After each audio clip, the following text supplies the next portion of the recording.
it's Aaliyah from the Song of the Winds.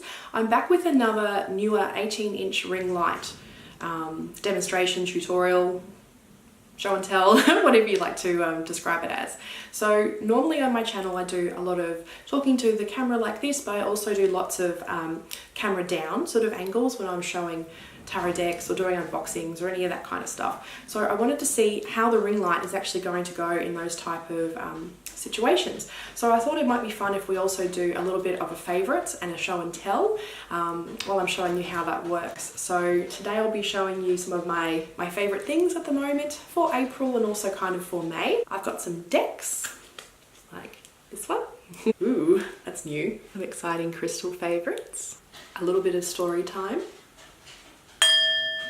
Some show and tell, what I've been up to, new crafts that I'm trying out, going on some mega trips down memory lane, and new skincare tools. So I hope you'll stay with me and see how the newer 18-inch ring light actually performs when you're doing things other than simply talking directly to the camera. I'll see you pointing down real soon. I'm going to turn it on now and see what it looks like. Whoa! When I put this on, yeah, it definitely does. I'm turning it up and up and up. That's as light as it will go now. That's quite cool. Let's see how my hand looks. Whoa, okay, see? And then it focuses in quite well and darkens out the background. That's great. Okay, let's try it with some things. I'll show you some of my favorite things from April. Okay, so I've turned the light down somewhat because it was sort of washing out the color of this lovely rose quartz fan. Now, I don't know what the exact name of these is. I know that there is a special name, but they're used for lymphatic drainage massage of the face. So the idea is that you put your moisturizer or oil, run it along your skin and push it towards the lymph nodes. And supposedly it's meant to help with swelling and puffiness, you know, general kind of skin maintenance type of stuff. So I thought this would be really fun to try. I haven't got them into the store yet. I wanted to try them out myself and see if I think it's really worth the hype. So I'll check back in with you before long and let you know how that goes. I've been using this little one quite a bit. It's a golden healer massage wand, and the idea is that you sort of work it into acupressure points or areas where you might be having some type of muscular concerns. And because it's so smooth, you can put it directly onto your skin. You don't need to have any oil or anything like that. So I had some really sore spots on my neck and my head, and I massaged this into it a little bit one day, and then it was gone the next day. So yeah, these are really incredible. I'm going to be so sad when this guy sells. Girasol, this crystal here, carved into a unicorn, absolutely stunning. The colours just look amazing in the light. When you're in direct sunlight, it's a little bit more kind of orangey, yellow, but in this light that I'm in, it's more of a purpley mauve, just so nice. But Girasol is especially good for anyone that's doing Reiki. So if you're a Reiki practitioner, Girasol really benefits that because it's grounding, centering, and it facilitates healing as well. All facets of creativity, but I think it's a really great workplace stone because it keeps you thinking on your feet. It balances all sorts of excessive behaviours, and it aids communication when you've got something really difficult to talk about. So I actually wish that I had known about this particular crystal when I was still in management. This would have been really, really good when I was having difficult conversations with some staff. I don't know if I've told you before how much I absolutely love Canberra Jasper, but I do, and I was so excited to find, I've only been able to get 2 of these bowls. They're beautiful hand-carved little pinch bowls. These little eyes, they're called, they're actually fossilized algae. So these are cut from some of the oldest stones on the planet, about 3 billion years old. So because of that, because of where it comes from, I find it's an incredibly grounding stone, crystal I should say, and it gives you lots of perspective. So you can only imagine when you've been around the block for a long period of time, it does give you a bit of perspective. There's lots of creativity and fertility there, so in the sense of being able to think on your feet and come up with new ideas. It's another career stone, I also feel. It's also very protective and great for resilience. And funnily enough, it's good for a broken heart too. So if you've had your heart broken for any reason, it doesn't have to necessarily be in the romantic sense. I find that some of the worst heartbreak I've ever had is when a friendship breaks up or you know, something massive changes in your life, and it's usually not about love, that I've found. And I've got a few of these bowls, but these two were my favourite, the Kambaba, and this is tiger iron. It's spectacular.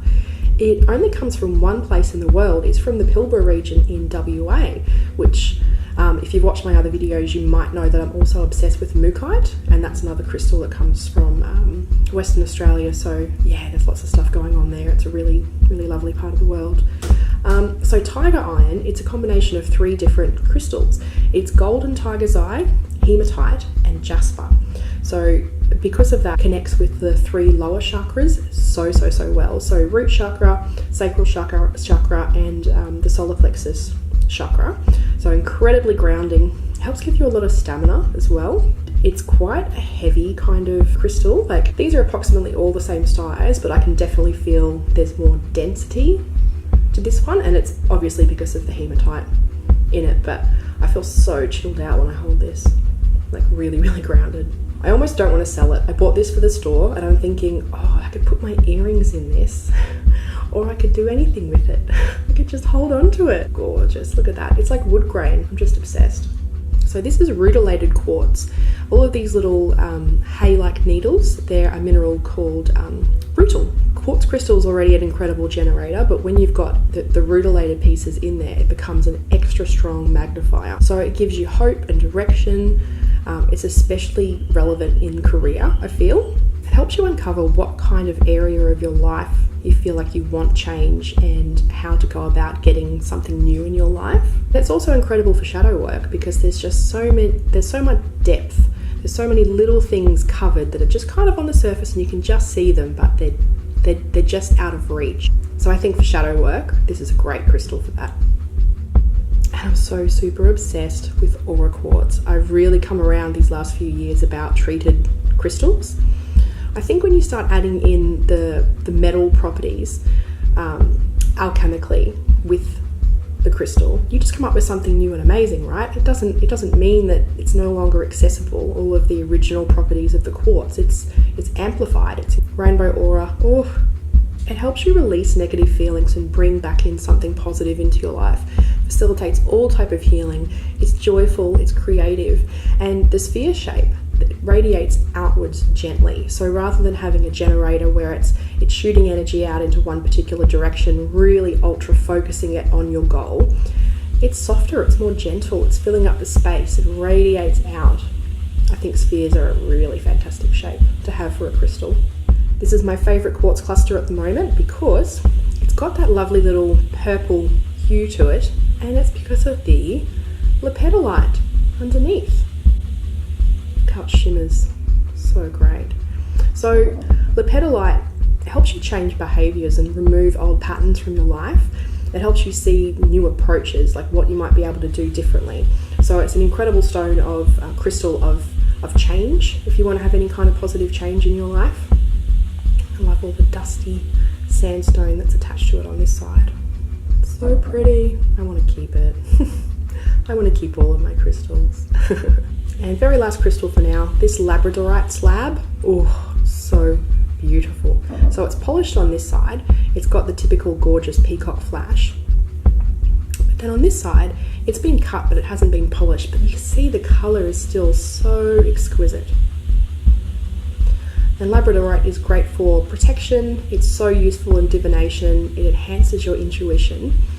And it helps you recognize extremes in your behavior and helps you drill down to the but why about the reason why you do something. So it's kind of like an onion crystal. It helps you dig through all those little layers until you can finally get to the center of it. Almost done. So, rhodonite pendulum.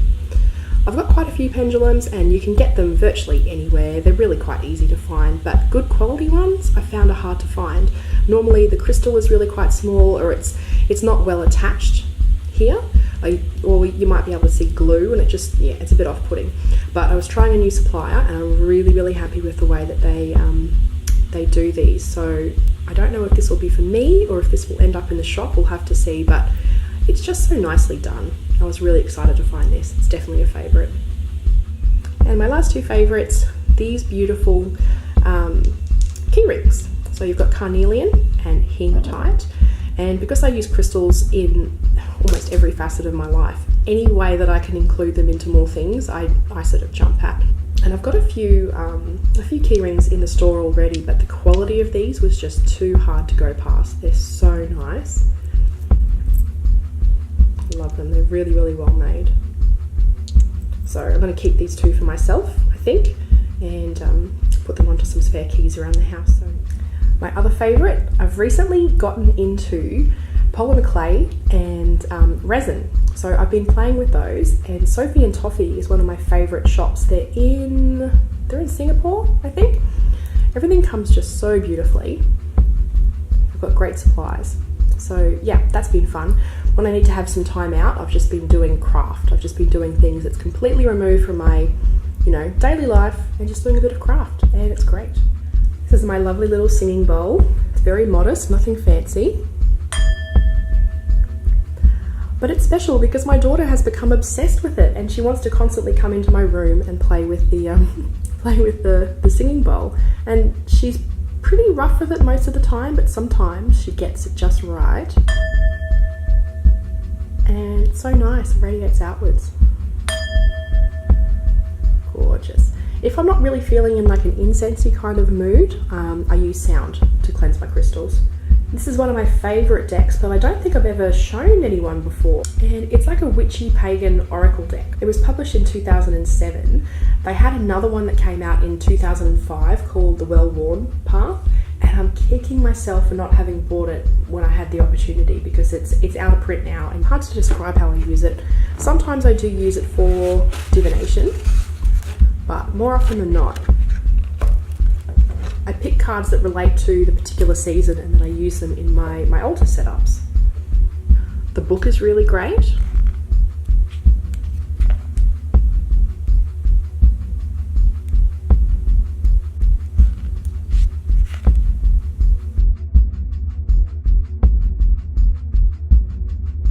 And then my other favourite deck right now is the Connected and Free Oracle by Inner Hue. It's known for its very thick cardstock, so it's a little bit big to hold. The actual messages of the deck and the artwork is just too good. So good. Mine's got a slight misprint on it, and I had the opportunity years ago to actually get a replacement card, and I just didn't because it doesn't bother me that much. But you can see it's just there's been a bit of a mistake there. But let's have a look at the images.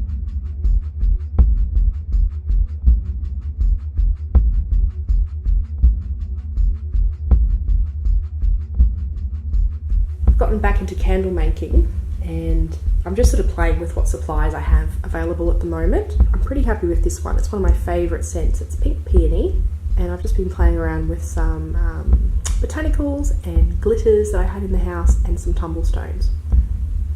And my daughter is obsessed with them. She loves to sniff them in a really exaggerated way. It's really funny. I'm not sure if you know or not, but I was a soap maker in a previous life, pre-children, pre sort of moving away for career, and I had a fairly successful soap making business. This was one of the first fragrance oils that I ever used for the first bar of soap that I ever made, and I've been hoarding the rest of this bottle because I just love the scent so much, and it's just really tied into that excitement and newness and creativity of that time in my life. And I came across it the other day, and it still smells perfect. It hasn't gone funny, so I'm really excited. I can't decide if I want to make something with it and just sort of let the memory be a memory, or keep on sniffing it every now and again. I don't know. It is really nice, but that's one of my favorite things. I was so excited when I came across this the other day.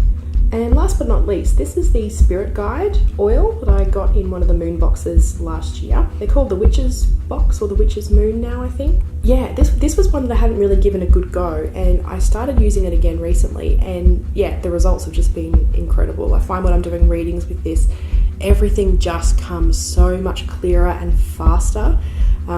It's like there's three people in the room, and it smells incredible. There's lots of spearmint in there, which is kind of, I initially thought, an odd choice. There's something so cool about being so completely awake and fresh when you're doing readings that, I think it actually is a really good fit.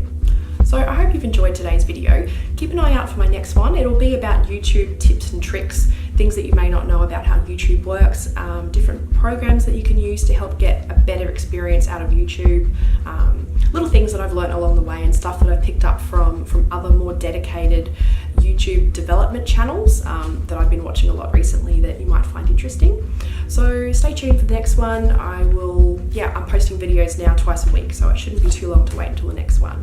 Well, thank you so much for joining me. Until next time, have a lovely day, week, month, whatever it ends up being, and I'll speak to you again real soon.